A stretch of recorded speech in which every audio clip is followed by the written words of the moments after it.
नमस्कार दर्शक बंधु लाटेस्ट जॉब्स ओडिशा को आपण मानको स्वागत। दर्शक बंधु आज निजुक्ति सूचना रही एम्स हॉस्पिटल रे निजुक्ति जदि आपण माने एम्स रे रिक्रुटमेंट पई नबा पई चाहउछंती ताले निहात भाव रे अप्लाई करि परिबे। 4597 टी पोस्ट वैकेंसीज रिलीज होइछे। आपण जदि दशम +2 किंबा +3 ITI डिप्लोमा बीटेक जेकोसी शिक्षागत योग्यतार अधिकारी होइथिले मध्य आवेदन करें कारण विभिन्न प्रकार पोस्ट पे वैकेंसी सब रिलीज होइछि। All Indian institute of medical science AIIMS तरफ किछि जॉब नोटिफिकेशन प्रकाश पाई। आपण मन पई nursing officer public health nurses आपणकर assistant engineer administrative officer operator lab assistant nursing attendant इन बहुत प्रकार पोस्ट पे वैकेंसी सब रिलीज होइछि। जदि आपण माने इंटरेस्टेड अछंती ताहाले अप्लाई करने पूर्वर यार वेबसाइट एम्स exams.ac.in रे लॉगिन करंतु यार ऑल डिटेल्स जानीपर। दर्शक बंधु चाहे चलते देखा जदि आपण मैंने इंटरेस्टेड अच्छे से आपण मानकर शिक्षागत योग्यता कौन रहा उचित बयस सीमा कौन रहा उचित आपणकर सिलेबस किपरि रहिबो वैकेंसी डिटेल्स कौन रही टोटल पोस्ट कौन रही एप्लिकेशन फी केते रही प्लेस ऑफ पोस्टिंग केउंठी रहइबो इंपोर्टेंट डॉक्यूमेंट कौन कौन आवश्यक होबो जदि आपण माने एहा को ऑनलाइन रे आवेदन करछंती इंपोर्टेंट डेट कौन रही एहा को किपरि आवेदन करिवे ए समस्त देखिनबा नोटिफिकेशन रो। दर्शक बंधु बर्तमान मुझे आपण मानक नहीं आसी ओडिशा गवर्नमेंट जॉब रे एक पोर्टल साइट को जदि आपण माने ए पेज रे पहुंचबा चाहते ताहले आपण देखुवा वीडियो तले थिबा description box row first link रे क्लिक कर दियंतु आपण मन मध्ये ए पेज रे पहुंच पारिबे। एम्स रिक्रुटमेंट 2025 रो फुल डिटेल्स रही कौन देखो नेम ऑफ ऑर्गेनाइजेशन संगठकों नाम होची all Indian institute of medical science AIIMS तरफ विज्ञप्ति जारी होती। जॉब टाइप आपंकर परमानेंट टाइप रो जॉब रोची माने स्थायी नियुक्ति रोची। कैटेगरी जदि कहबाकू जिबा ताहले सेंट्रल गवर्नमेंट जॉब अटे। देखो क्यों क्यों पोस्ट पे वैकेंसी सब रिलीज होची nursing officer public health nurses assistant engineer administrative officer operator lab attendant nursing attendant MTS एहीपरी बहुत गुड़िए पोस्ट पाई आपणकर वैकेंसी जारी होची। आपण माने केउठे प्लेस ऑफ पोस्टिंग रहबो देखंतु एम्स हॉस्पिटल रे आपण मानकर नियुक्तिर स्थान रहबो। आपण माने उभय पुरुष एवं महिला प्रार्थी एथि आवेदन करि परिबे। एम्स रिक्रुटमेंट 2025 रो एजुकेशनल क्वालिफिकेशन कौन रही देखो।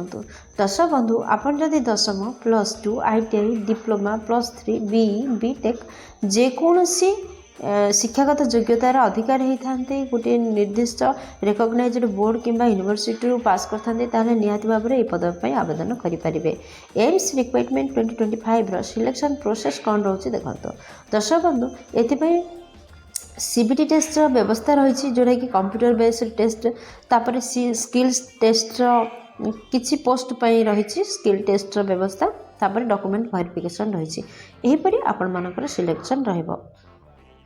एम्स रो एग्जाम पैटर्न टा देखि नियंतु टोटल 100 मार्क रो MCQ क्वेश्चंस रोची आ प्रत्येक करेक्ट आंसर पाई 4 मार्क कैरी करछि आउ टोटल टाइम ड्यूरेशन 90 मिनिट रोची माने 1.5 घंटा रोची एवं नेगेटिव मार्किंग मध्य रही आपण मानकर 0.25 इच रॉन्ग आंसर पाई प्रत्येक रॉन्ग आंसर पाई 0.25 रो नेगेटिव मार्किंग रही माने 4टा क्वेश्चन भूल कले 1 मार्क माइनस करा जिवो।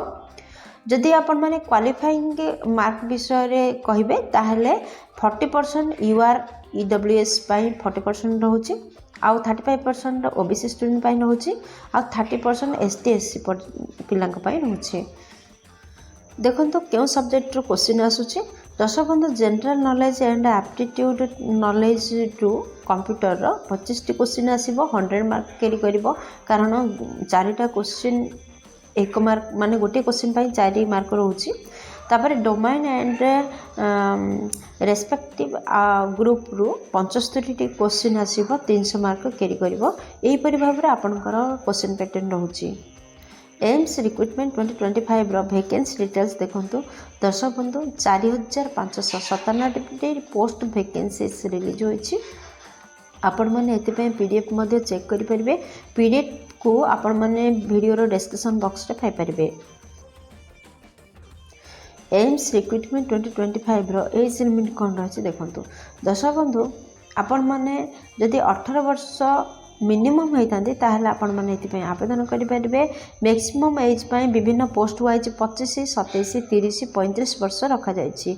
एज रिलैक्सेशन रही गवर्नमेंट नियम अनुसार ओबीसी कैंडिडेट 3 वर्षर एज रिलैक्सेशन रोची। एसटी एससी पीडब्ल्यूडी कैंडिडेट 5 वर्षर age relaxation रोची।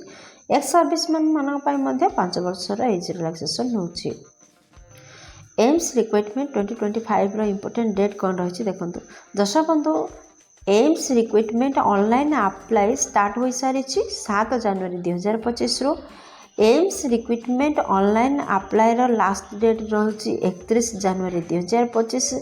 Date of AIIMS recruitment online exam date 26 रु 28 फेब्रुआरी 2025 रोची।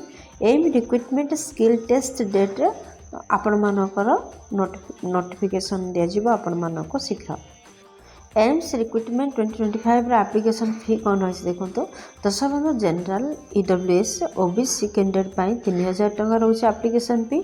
एसटी एससी ओमेन 2400 टंका एप्लिकेशन फी रोची। एम्स रिक्रुटमेंट 2025 रो इम्पोर्टेंट डॉक्यूमेंट कौन रोची। दर्शक बंधु आपण मैंने जब यह ऑनलाइन आवेदन करेंगे तो कौन कौन डॉक्यूमेंट आवश्यकता रही देखो। समस्त शिक्षागत योग्यतार सर्टिफिकेट और मार्कसीट आवश्यकता रोची। 2 रे केस्ट सर्टिफिकेट आवश्यकता रोची। 3 रे आपणकर वैलिड ईमेल आईडी और मोबाइल नंबर आवश्यकता रोची। 4th रे आपणकर recent colour passport size Fotor आवश्यकता रोची। 5th रे जदि किसी आईडी प्रूफ अच्छी ताहले आधार कार्ड हो, वोट कार्ड हो किंबा पान कार्ड हो तार गोटे आईडी प्रूफ आवश्यकता रोची। एथिपाई स्कैन सिग्नेचर आवश्यकता रोचे। एपर 6 डॉक्यूमेंट को रेडी करंतु एवं ऑनलाइन रे आवेदन करंतु। दर्शक बंधु एम्स रिक्रुटमेंट 2025 रो इम्पोर्टेंट नोट कौन रही देखो। दर्शक बंधु जिते बड़े आपण मैंने ऑनलाइन अप्लाई करुछंती ताहले आपण मैंने करेक्टली प्रॉपर गाइडलाइन रे फॉर्म को फिलअप करंतु जेपरि आपणकर फॉर्म अथॉरिटी द्वारा रिजेक्ट न हुए से प्रति दृष्टि दियंतु एवं निर्धारित डेट पूर्व आपण दरखास्त अथॉरिटी पाखरे जेपरि पहुँची जाए तार जत्न नियंतु। दर्शक बंधु यह किपर आवेदन करेंगे देखो। आपण मैंने कही रखी जे आप देखते वीडियो तले डिस्क्रिप्शन बॉक्स रे जॉब रिलेटेड समस्त लिंक आपण मैंने पाइबे। एप्लाई लिंक कि पीडीएफ लिंक समस्त पाइबे सेठारे एप्लाई करेंगे। नचेत आपण मैंने गूगल रे सर्च करी को पाइपर। फास्ट आपण मैंने यार ऑफिशियल नोटिफिकेशन को भल भाव में पढ़ंतु एवं रिक्वायरमेंट नोटिफिकेशन को अप्लाई करिया पूर्व भल भाव में यार डिटेल्स जानि नियंतु तापर अप्लाई करंतु। बंधु आपण जहाँ सब रिक्वायर्ड डॉक्यूमेंट मगा जाए एंट्री करंतु एवं जेतले रजिस्ट्रेशन करुछंती तार गोटे नोट दियंतु जहाँ जहाँ डॉक्यूमेंट देइचंती आपण माने अपलोड करंतु आपनकर फोटो एवं सिग्नेचर को। आपण मान पई ता फी पेमेंट करिया को जायछि। आपण माने यूपीआई नेट बैंकिंग आउ डेबिट कार्ड क्रेडिट कार्ड माध्यम रे ऑनलाइन रे फी पेमेंट करंतु। एहिपरि भाव रे अप्लाई करंतु। सबमिट बटन रे क्लिक करिया पूर्व पुणी थे आपंकर दरखास्त को चेक कर दिंतु तापर सबमिट बटन रे क्लिक करूँ। दर्शक बंधु आशा कर वीडियो आपंकर बहुत उपकार लगे। किसी भी उपकार करें वीडियो को लाइक शेयर और सब्सक्राइब करूँ। जदि चैनल नुआ अच्छा ताहले निहाती भाव में सब्सक्राइब करूँ कहीं प्रतिदिन प्रकाश पाउथुवा नुआ नुआ सरकारी नियुक्ति विषय चैनल प्रसारण कराई। जदि आप गोटे सब्सक्राइबर हो पारे प्रथमे आपण पाक नोटिफिकेशन टी पहुँची पार। दर्शक बंधु पुणी देखा लाटेस्ट जब्स ओडिशार नुआ एक फ्रेश अध्याय नुआ एक नियुक्ति सूचना सहित से पर्यंत जय जगन्नाथ।